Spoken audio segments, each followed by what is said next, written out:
Okay. So for how many of you are brand new, never been on this call before? Okay. So the way this call works is we're going through the Millionaire Real Estate Agent book. However, we're doing it page by page by page because every single page really makes you think of taking an action.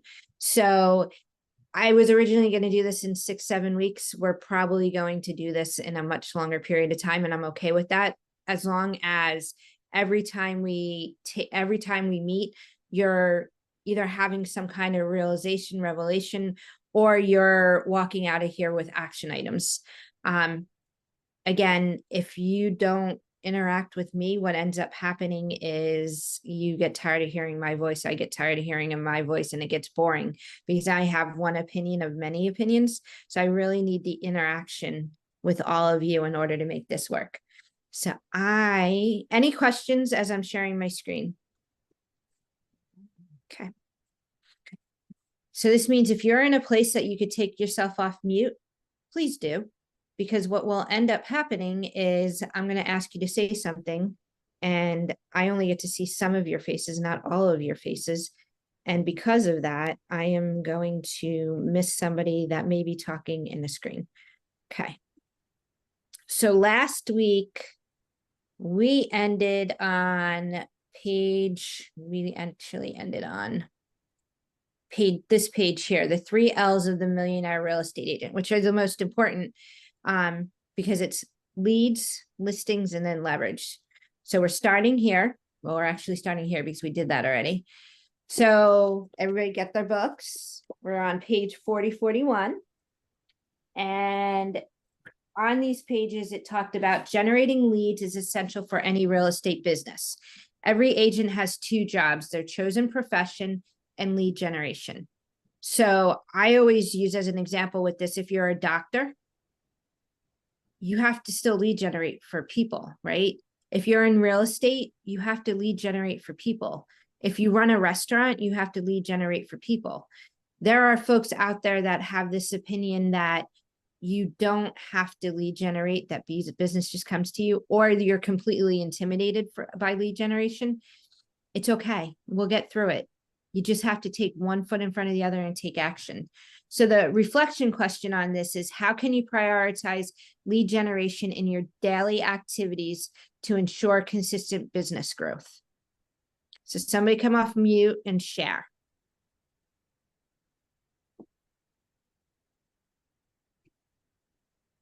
Okay, you get 1 shot of delayed answers, and then we're wasting time of the call, and it's going to take longer. So somebody come off mute and share with me. How can you prioritize lead generation in your daily activities to ensure consistent business growth? I can share with you. Lead generation, it should be done first thing in the morning for me. Okay. So I do it from 9 to 11. Okay. Something like that. And so yeah, I mean, I do it all through the day as well. But you have specific times. Let me ask you this: if you have nobody to call, how do you find someone to call?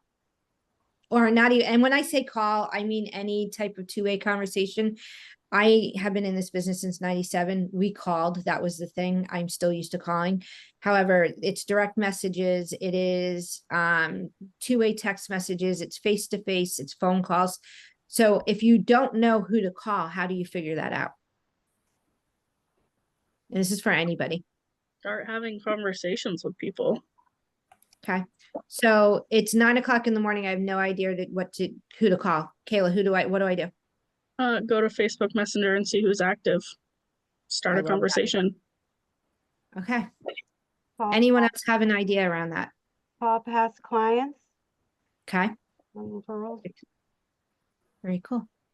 All right. So then we go to leverage, right? Well, where did leads go? Oh, we must already. Oh, I missed a page. I will have to fix that. So then we have leverage, right? Leverage is essential to maximize your time and income. By leveraging people, systems, and tools, you can achieve greater results with less effort. What tasks in your business can you leverage through systems or people to free up your time for high value activities? And I'm going to caveat this with, if you spend the time building your systems, models, and technology, you can save yourself at least 6 months before you have to hire someone. So as much as this book, again, was written in like 2010, 2012, leverage was people. I would argue in 2025, leverage is technology, systems, and tools, because they've enhanced a lot since 2010, 2012. So any thoughts around this one?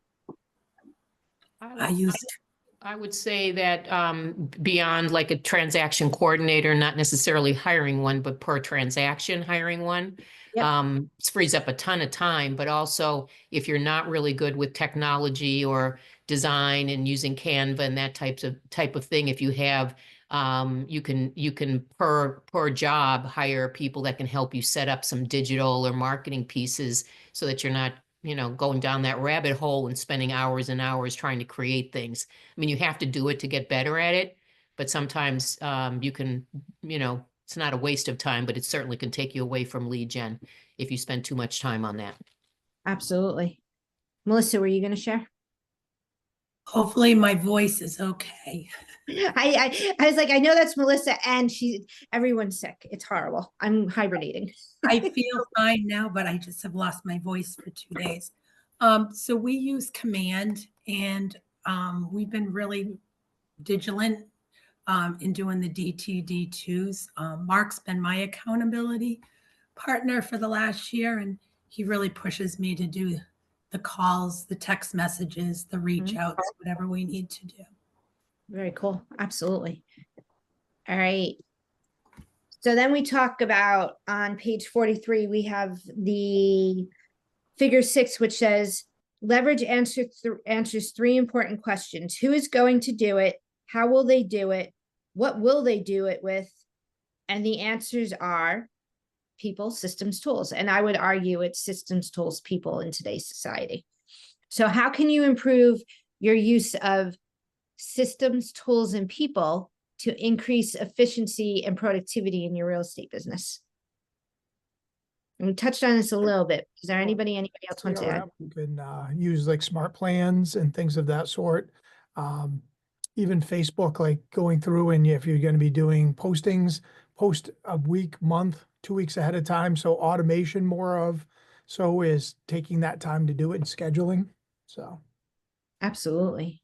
Anyone else have anything else to share around that? I can't stress this enough. And Tina's one of my people and one of my leverage tools. My 20-year-old is now one of my leverage tools. She actually is building databases for me. That leverage is hugely important to get you to grow. You cannot do it all. And yet at the beginning, you need to do it all. And there is free leverage out there. So the 4 stages of growth on the path to $1 million. Core concept: the journey to become a millionaire real estate agent involves 4 stages. Think $1 million, earn $1 million, net $1 million, receive $1 million. And now we have people that are giving $1 million, like Ben Kinney. There's a few of them out there. Sarah, I cannot think of her, Sarah Reynolds. They are all giving $1 million. Papazans, Wendy and Jay Papazan are giving $1 million. So when this book was written, it was 2010, 2012, and it was just the vision to receive $1 million. Now it's the vision of not only receive it and give it, right? So how can you improve your use of systems, tools, and people to increase efficiency and productivity in your real estate business? That really drives in being able to do this. So moving forward, progress in your real estate business requires consistent action and commitment to follow proven models. Moving forward means taking deliberate steps towards achieving your goals. So the reflection on this is, what specific actions can you commit to today to move your business forward? How will you stay accountable to your goals? So I'm gonna call some humans out, nobody on the screen because you're all here. Tina and I sent a text message out to a lot of people that are in our coaching program. And it was a text message that asked for an action item.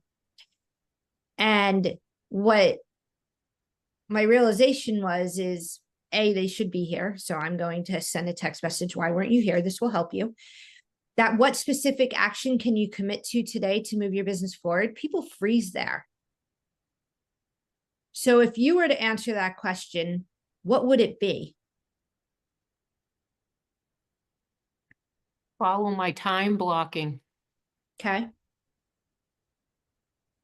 What else?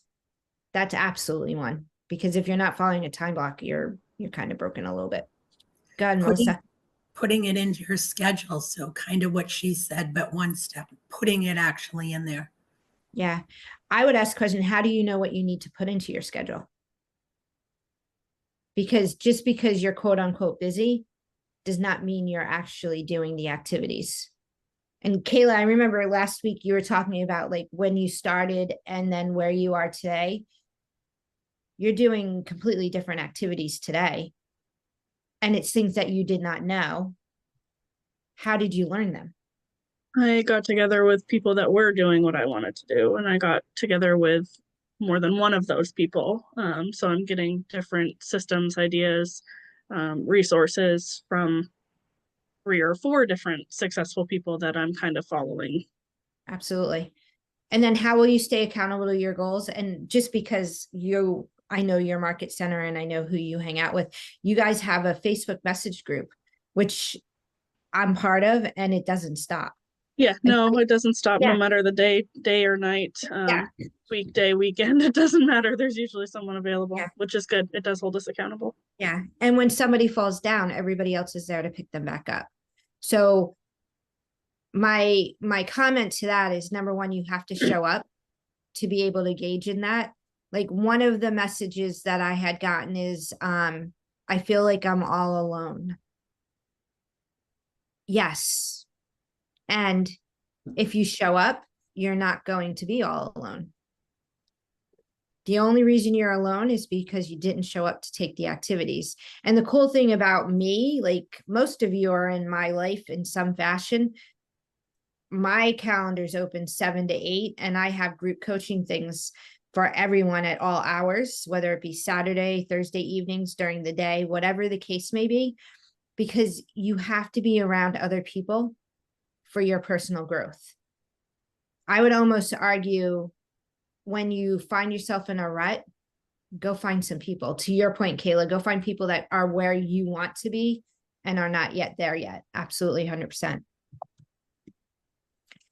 So what I love about every one of Gary Keller's books, and I cannot wait till we get to the one thing, on each at the end of each chapter, there is bullet points.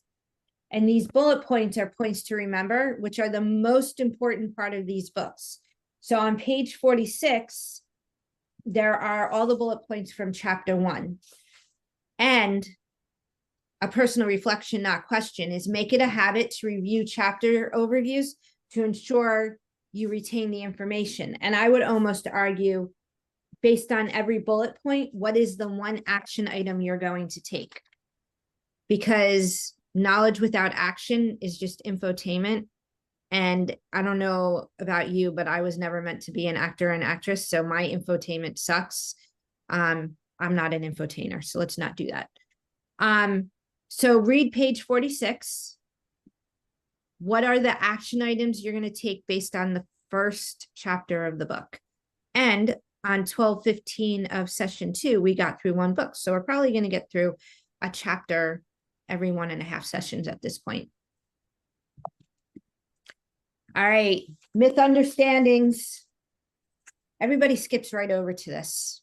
They don't do the first chapter when they're really working on, they do listings, leads, and leverage, and they move us immediately into misunderstandings. So common myths and misconceptions can hold you back from success in real estate. Recognizing and overcoming these misunderstandings is key to breakthrough limitations and achieving growth. So what limiting beliefs or myths about the real estate business do you need to challenge in order to move your career forward? We're going to go over 6 of them, but does anyone have one in their head right now?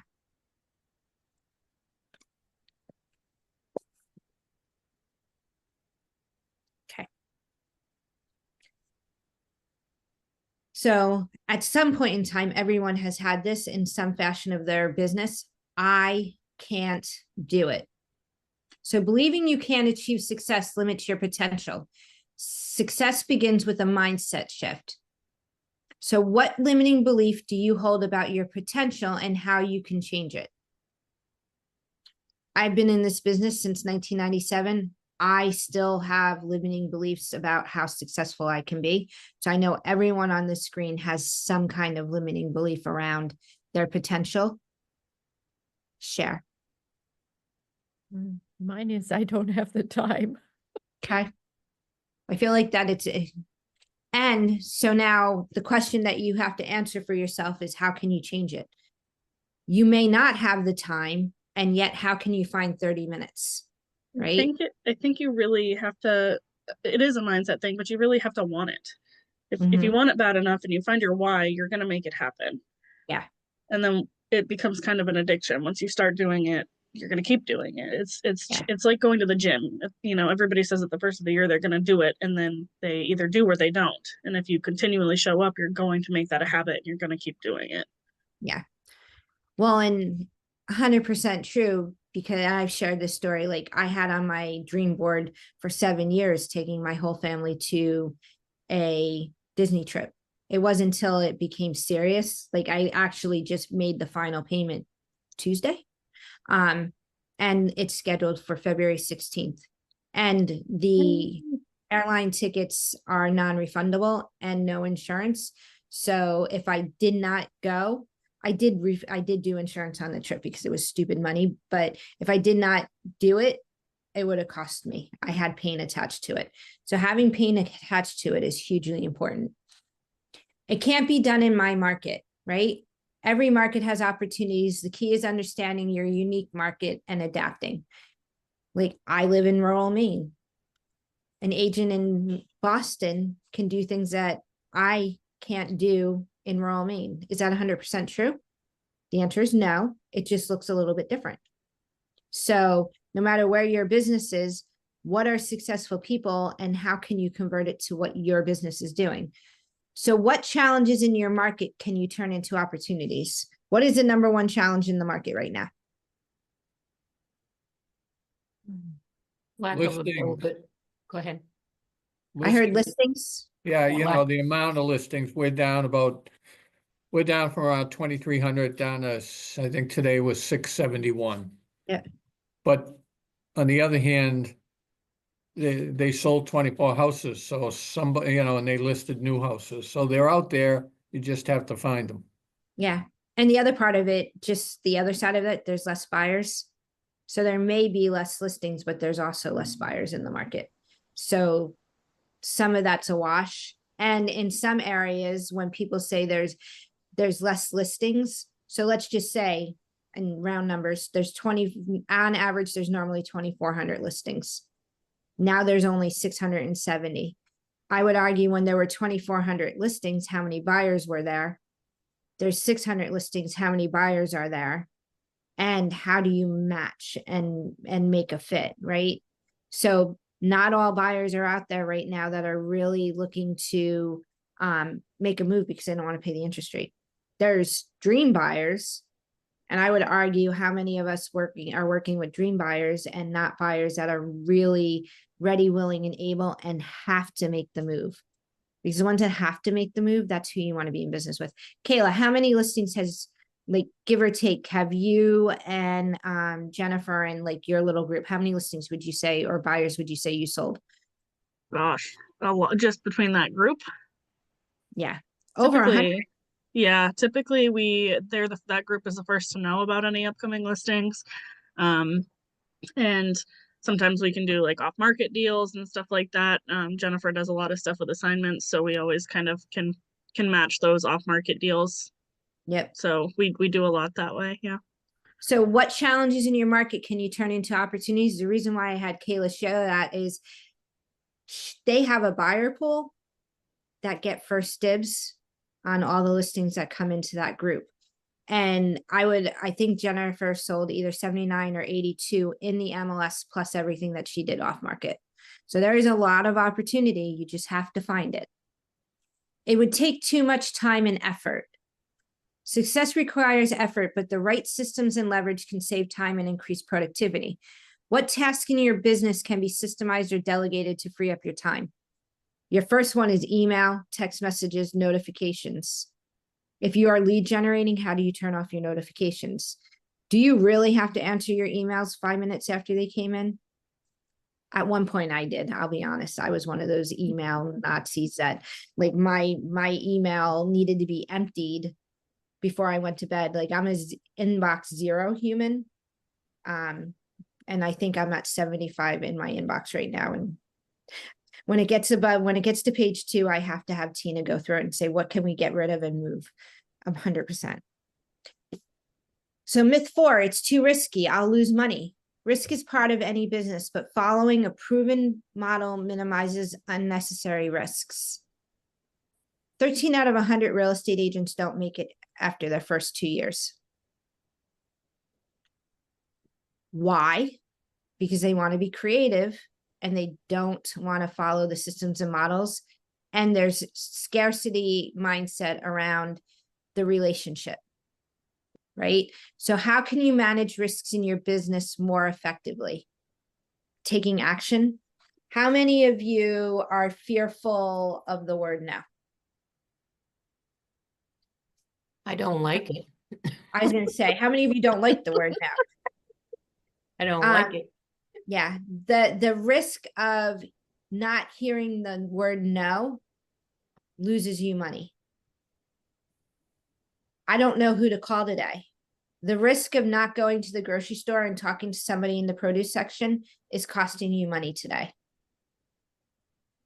And I said this last week, somewhere in our lives, when we were 5 and younger, we were fearless. Like we could accomplish anything, anything happened. Somewhere along the world, we got mindset that disappointment and the word no and we can't do it became part of our language, and that needs to go away. That is not true, and we need to stop thinking that. My clients will only work with me. These are for people that think that they need to either work with anybody, whether they're on a team or a solo agent. If you are a solo agent and that person is looking for somebody, a property that's an hour and a half away, is it in your best interest to do that? Or should you refer it out and take a 25% referral fee or whatever your referral fee is, right? How can you build a team to provide consistent, high quality service to your clients?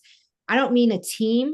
I mean, how do you have a team of people that you can give business to if it doesn't fit your business model? My favorite thing when I was listing, I used to say, Mr. and Mrs. Seller, one of 3 things are going to happen today. We're going to decide to work together.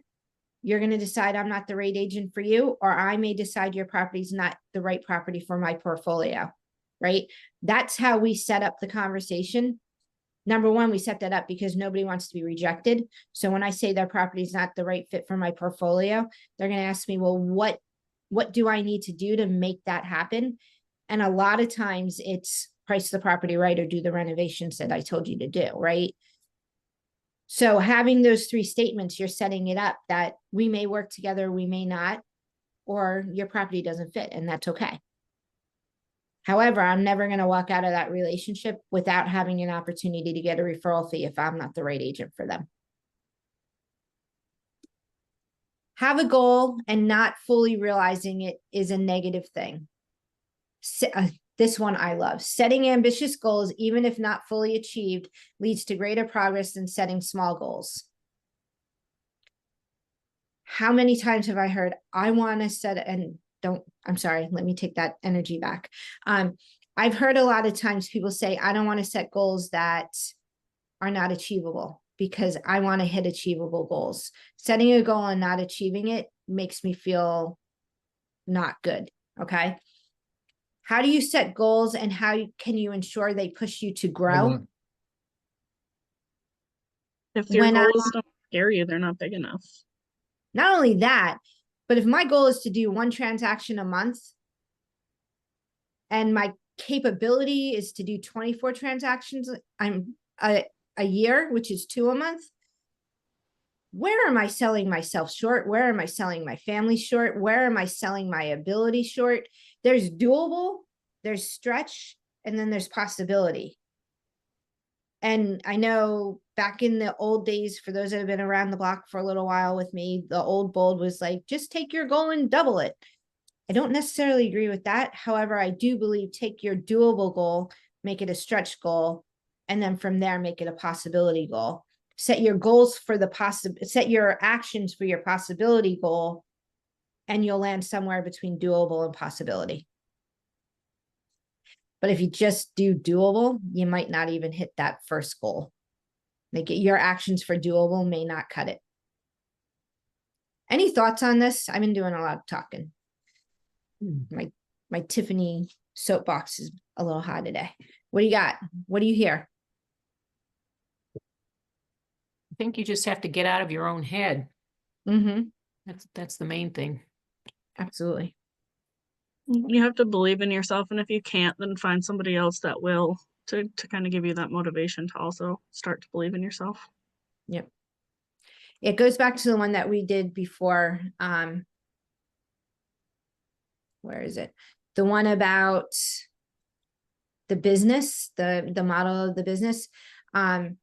At the end of the day, and Jennifer is a perfect example of this because I coached her from day one of being in business. And I literally said, in order to reach goal, you just have to do this. And she said, okay. No limiting beliefs. She was like, I'm just going to do this. And she capped in 3 months her first year in business. Like she came on board in March and she was capped in June. And now she's at 500,000 GCI and she's 3 years in the business. That's her intention, her goal. Don't judge your insides by her outsides. However, she had no limiting beliefs around it.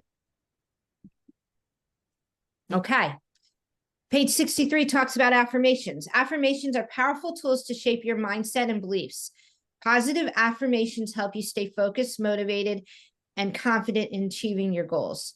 So this is one of those things that have really changed from 2010 to 2025. We now talk about affirmations, and then we also talk about afformations. An affirmation is, I am a millionaire. Okay, that's an affirmation. Every morning I wake up, I am a millionaire. That is an affirmation that I have stated. An affirmation is, what are the activities that I'm doing that makes that affirmation true? So if I woke up every morning and I said, I am a millionaire, what affirmations, what activities am I doing to make that true? Okay. So that affirmation is where you, in my opinion, you should spend a little bit of your energy. And anybody that's done the new bold, there's a whole section on this. These affirmations, somebody give me an affirmation, something that they tell themselves on a daily basis.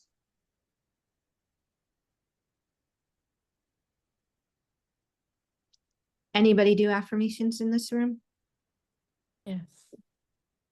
All right, somebody said yes. What is the affirmation that you say? No judgment. Oh, I tell myself that I can do it, that I'm not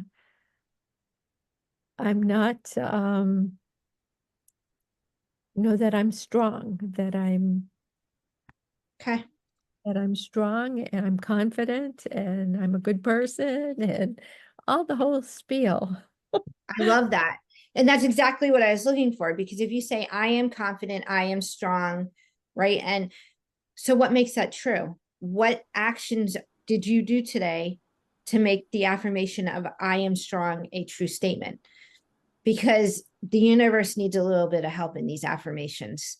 And that little bit of help is what you're doing to make it happen. Okay. Melissa, did you come off mute? Yeah, I was going to say, I don't have a specific affirmation, but every day, Monday through Sunday, I mean, every day of the week, I always put some kind of positive quote or message on social media. And I always say happy Monday after it, or happy Tuesday. And people do follow me and they say thank you a lot of times. And sometimes I didn't even realize what it made a difference for somebody else too. Mm-hmm. Yeah, I Yeah. actually do that as well. I don't know if I really do it 7 days a week, but I'm trying to get better about doing that, as I've had some feedback at the end of last year of people telling me that even though they're not commenting on any of my stuff, they've seen me in person and mentioned it, and how much it's helped them throughout the year. So Yeah. Typically, I do it in the morning, but sometimes you'll see it at 1 or 2 o'clock in the afternoon. And I will say, just because nobody's commenting does not mean no one's paying attention. So always keep that in your back of your mind as you're building this out. All right. So now pages 67 to 95 is the first part of the triangle. It's the think a million part of the triangle. So think a million is about adopting a mindset that allows you to set big goals and believe in your ability to achieve them. Success starts with the way you think and then the size of your vision. So at this moment in my time, just because I know what's possible, because I have been around the block a few times, my think a million is $500,000 a month in income. That is my think a million right now. Again, mine is large. I do believe in thinking large. Yours may be $10,000 a month in income, right? So whatever your think a million is, and remember the word million in this book is a placeholder for whatever you decide to have it be. So think a million in my world is, by the end of 2025, I will have figured out how to bring in $500,000 a month in income. I don't know. I have some ideas, but I don't know how I'm going to do it, right? So how can you change your mindset to think bigger and set more ambitious goals in your real estate career? What limiting beliefs do you need to let go of? This one here, when you get this slideshow, this slide right here, I want you to journal on this. Because for those that lived in the world of W-2s or still live in the world of W-2s, there is some serious limits on that income. When you go out and you work for yourself, whether it's in real estate or whatever it is, nothing is impossible. There's a book, What If It Did Work Out? So this is for my people that have a dual career or aren't living their dreams. There's a book called What If It Did Work Out? And essentially the whole point of the book is, if you just took action on whatever your dream and vision is, how would it happen? Like, what would happen? Would you be further ahead? So when you look at this, how can you change your mindset to think bigger and set more ambitious goals in your real estate career? Number one, why we're all on the screen. Does anyone have an answer to that? And then what limiting beliefs do you need to let go of? Take a picture, make sure you go back to this. This is a hugely important one. So does anyone have any thoughts around this before we switch over to the next? I think it's still, for me, just surrounding myself with other people that are doing it. And my Yeah. limiting belief was that I couldn't do it, Right. until I saw that it was possible. Yep. 100%. And I just put out to all of you that are here with me now, and for those watching the recording, if you're still in my world and we're still doing trainings together, at the end of 2025, I want you to send me a text and ask me if I hit my goal, because that's my one thing, right? My one thing is that. So what is your one thing that it's December 31st, 2025, and I've hit my goal? It could be having $100,000 in your emergency fund. It could be buying your first investment property, whatever that is. And share it. I don't even share it in the chat, like share it. To Kayla's point, if other people don't know about it, is it really that important to you? Because only you are fighting for it. When other people know your goals, they're going to help you fight for it. All right, work to learn before you work to learn. This, and again, remember from last week, Gary Keller's, all of his books, all of his classes, they all come off of Quantum Leap. And this one is make learning based it's essentially learn for doing sake, not learn for knowing sake, right? So work to learn. What is it that you're trying to accomplish, and what do you need to know? So what areas of your real estate business do you need to focus on learning more about to improve your results? For Donna, who I think it was you that said time management and not having enough time, in my opinion, work to learn, that would be something that I may focus on based on what you've shared, right? If for Melissa, it's really working her database and her past clients to leverage those opportunities that she may not have been doing as long as she should have, had she, what you know today, you did not know a year ago, right? So what are those things that you should be putting into place? Anyone have anything to share around that? One of the things that I've been focusing on is when I get a listing and I start working with clients, I start developing a list with them of when I've sold their property, who do they know that's is in the market to sell their property, and I get phone numbers. I talk to them, and I've got this. My husband laughs at me, but my mantra right now is list one, sell one, sell one, list one. And so I keep on doing it. So I want to increase it to not just list one, sell one, but then list two, sell two, and just keep growing it that way. People know people, and if people are happy with the service you provide, they are going to refer their friends to you. But if they won't refer your friends if you don't ask them. 100%. And I don't think I've said it on the book club yet. It comes down to the conversation. It's the Brady Sandall, who's the head of luxury. When somebody says, thank you for the photos, right? They're great. The photos are great. You did a great job. And what do we say? We say, thank you. Well, instead of saying thank you, what we should be saying is, I'm so glad you're enjoying the photos.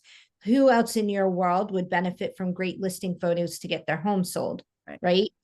If somebody says, thanks, you got our property under contract so quickly, I'm so glad that you feel that way. Has anybody else talked about needing their home under contract that I should be talking to? The list one, in my opinion, it's list one, sell two additional, right? For every one listing, how do you get two additional pieces of business? That is the big, you nail that. I mean, you list 8 properties, that's 24 sales.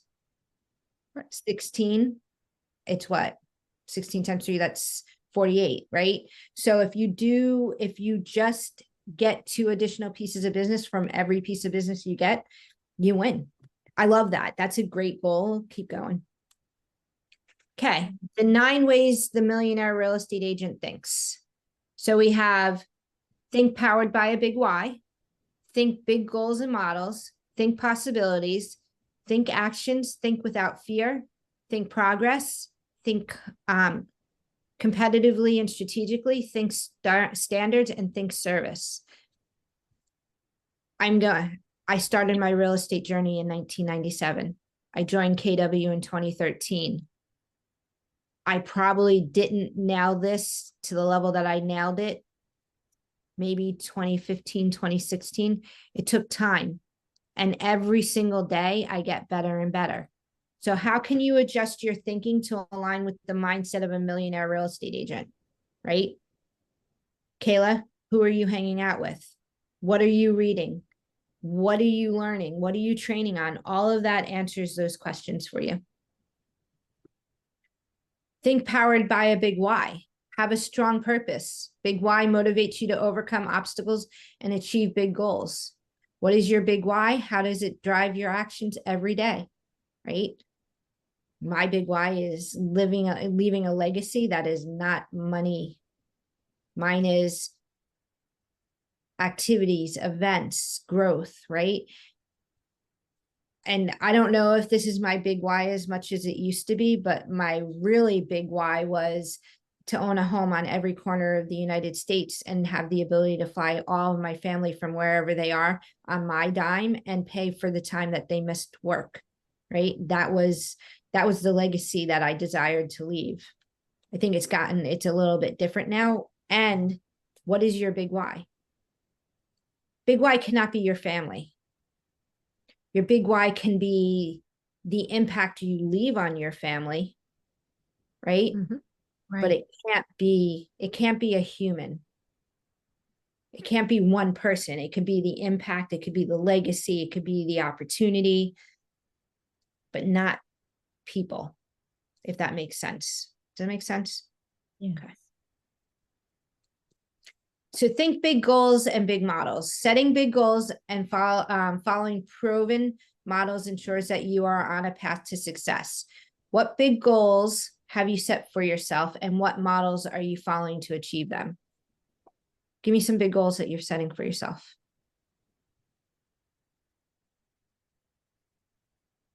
And if you don't have one, 16 sides. what's important about 16 sides? It's a goal that I actually set the first year I was in real estate, and I've never reached it. And now that we're in coaching, that was the number that we came up with, and I'm going to get there. Yep. And I would, if I were in a coaching scenario, the next question I would ask, and this, you don't have to answer it, Joseph. The next question I would ask is, when you hit those 16 sides, what is the impact it's going to deliver on you and the humans in your life, right? So when you think big goals, there has to be something attached to it that brings emotion. And if there's not emotion attached to it, it probably will not come together. And I know that there's emotion and a why behind that 16 sides. And we should all have that as well. Right? Kayla, what would it look like if you could pay college for every one of your kids in zero debt? Right? Right? Yeah. Exactly. So think possibilities. Well, Kayla, what would it look like? Think possibilities. Focusing on possibilities rather than limitations opens up new opportunities for success, right? So what possibilities are you currently overlooking in your business? I'm not really sure about possibilities. I think I'm being, my motto is kind of being more purposeful this year, to get to my extremely large goal that actually terrifies me for this year. And just making sure that I'm holding myself accountable with the people I'm surrounding myself with, making sure I'm showing up to more trainings and these clubs and stuff like that. And I would have to ask, is it possible? It is possible. Right? Mhm. Everything, and honestly, like doing $1 million net in real estate this year is possible. The question is, are you willing to do what it takes to get you there? So my goal for this year is 72 closings. Okay. And I know it's possible because while I was working a full-time job last year, I did 6 closings in 1 month. Yep. Yep. I know it's possible. 100%. Yeah. And if you did 6 a month times 12, that's what? 72. So that surpasses even your possible goal. Mhm. So think action. Taking consistent and deliberate action is essential for achieving success. What specific actions can you take today to move your business forward? This is where we fall down. Like, and I'm getting to know you all a little bit better. Melissa's is really nailing her DTD2. That's an action, right?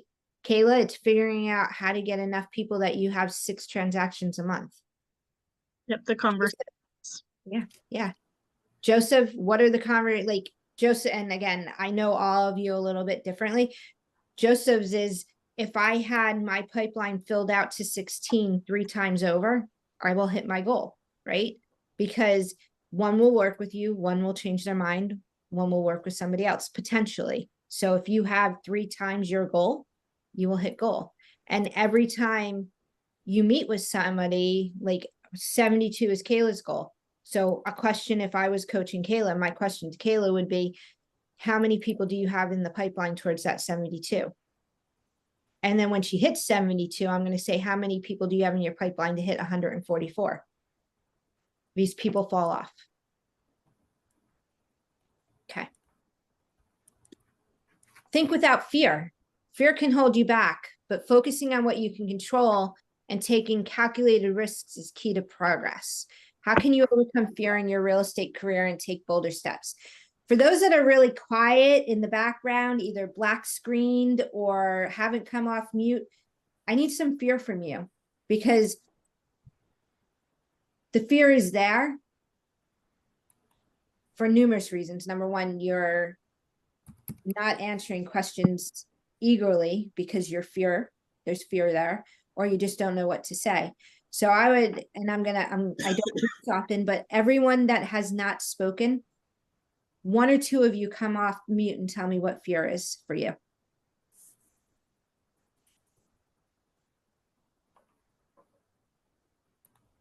Serena. Hi, how you doing? Hi. So, let's see. Well, I feel like I'm afraid, I don't know, like it is I feel like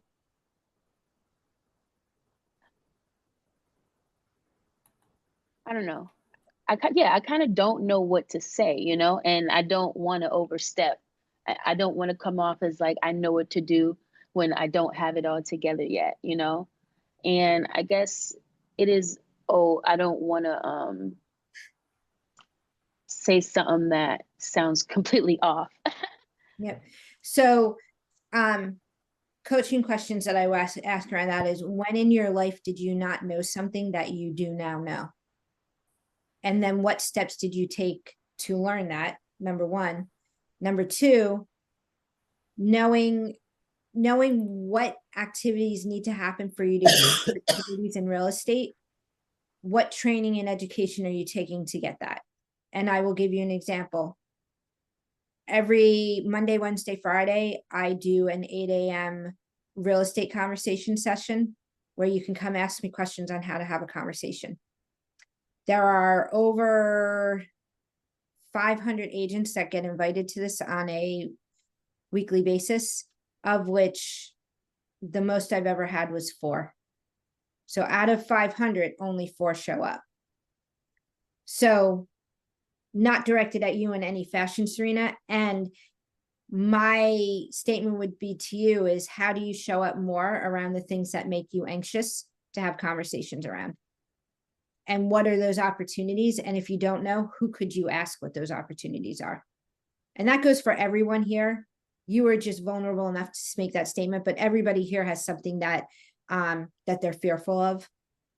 I'm matter fear how- of rejection, and I've been doing it a long time. Yeah. Yeah, I'm afraid I'm going to bother them, or maybe they won't answer the phone and they're just ignoring me. But I will say today I've reached out to a number of people and I've had at least 4 or 5 respond back. So some days you don't get any, and some days you get a bunch. Yep. And it doesn't always have to be about real estate when you reach out to people. Just making the connections is what I'm finding to be more helpful. Like, I get more responses when I'm just saying, hey, you know, how's it going?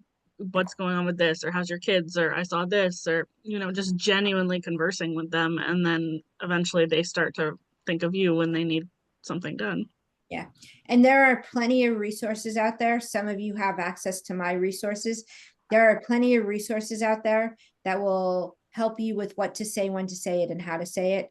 Google is your best friend, and now we have AI, right? So you can literally throw every single objection that you think you're going to hear into AI, and they will give you 5 or 6 responses to it. It's totally helpful around that. Anyone else have any thoughts about fear?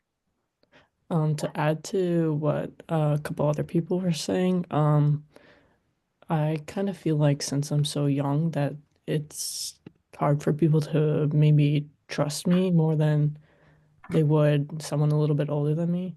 Yep. So is that 100% true? Don't answer. Just a question to ask yourself internally. Everyone on the screen has a fear around something. Is that fear 100% true? And secondly, there are people there. Number one, there's the agent in Portland who got into real estate as who 19 and now is far surpassed many people that have been in this business for years and years and years. So how do you have to show up? And I don't want to say fake it till you make it, but how do you have to show up that people will work with you? Period. Right? That's the question of the day. Think progress. Progress is more important than perfection. Continuous improvements leads to long-term success. Progress is having 6 phone calls this week when you had 0 last week. Progress is having 30 conversations when you had 5 last, like whatever, like progress is just taking some type of action. So how do you track your progress and what small improvements can you make, right? So how do you track your progress? Somebody share, how do you track your progress? I just learned over the last year and a half how to use Google Drive and use the sheets. Yeah. 100%. And also making sure, and it took a while for me to understand how to put all your conversations into one CRM. We use Command, so that way others can see on the team too what you're doing. Yep. One change will move you forward. So small improvements, and that's the other thing that I'm gonna give you all caution on. It's not big changes, it's small changes over the course of time. It's 1% better every single week that gets you to the number that you need to be, because there's compound action, right? There's compound results. Think competitively and strategically. Understanding your market and competition helps you make strategic decisions to stay ahead. How can you better analyze your market and adjust your strategy? Whoever's in Massachusetts, y'all, and Maine, I mean, all of us have it. And yet Massachusetts, your MAR board has a great tool to know what your market's doing. You just have to learn how to use it. Portland, like Maine and New Hampshire, we all have, we have all the stats. Is it in your calendar that once a week you're looking at the stats? Yep. So you know the market. If it is, fantastic. If it's not, that should be something that you put on your list. High standards ensure quality and consistency in your business. What standards have you set for your business and how can you raise them? In my opinion, this is knowledge of the business, right? A lot of people don't take action because they're fearful, because they don't know what to do or how to do it. That means this is not a negative statement. Does that mean your standards should be a little bit higher? Right? Brand new agent, you start with standards down here. As you grow, your standards go up. Are your standards constantly going up based on the knowledge you're bringing in?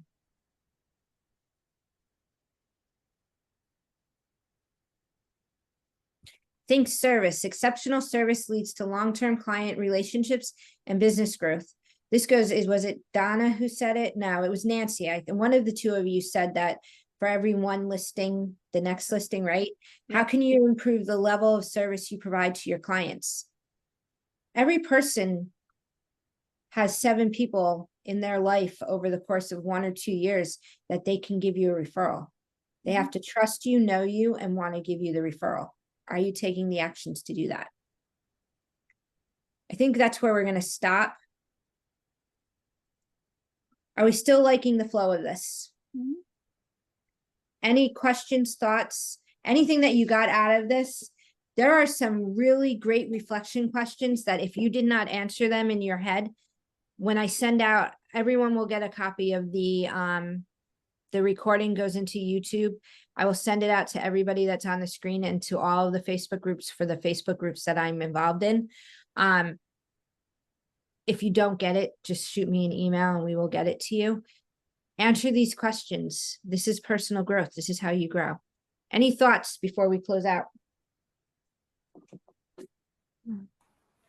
What page did you end on and which page do we have to read up to next time? This is my first book club. Thank you for that, because I was thinking of that and then I was like, and then I stopped. So we're going to definitely get to page 117, which is where we were supposed to read to, because I think we're really close to that. So we're going to go through the Earn a Million. So Earn a Million starts on page 119. And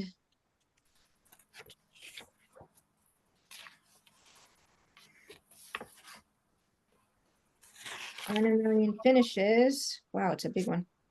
Yeah, it is a long one. So start at page 119. We're going to get through at least 30 of it. But if you're an avid reader, go to the end of that chapter, which is technically page 212. We are not going to get to page 212. So if you read 119 to 150, we will probably get that far. Holy Louise. Yeah, 119 to 150. Don't worry about going any further. That's 31 pages. Right? My math is correct. We can get through 31 pages of reading. And that chapter ends at 212. So if you are an overachiever, 212 is your. So doable 150, possible 212. We'll follow our models. All right, everyone. Thank you for hanging out with me. Thank you. Thank Thank you. Thank you. Bring your Great friends next week. week. I'll talk to you all soon. Thank you. Bye. Bye. Bye-bye. Bye.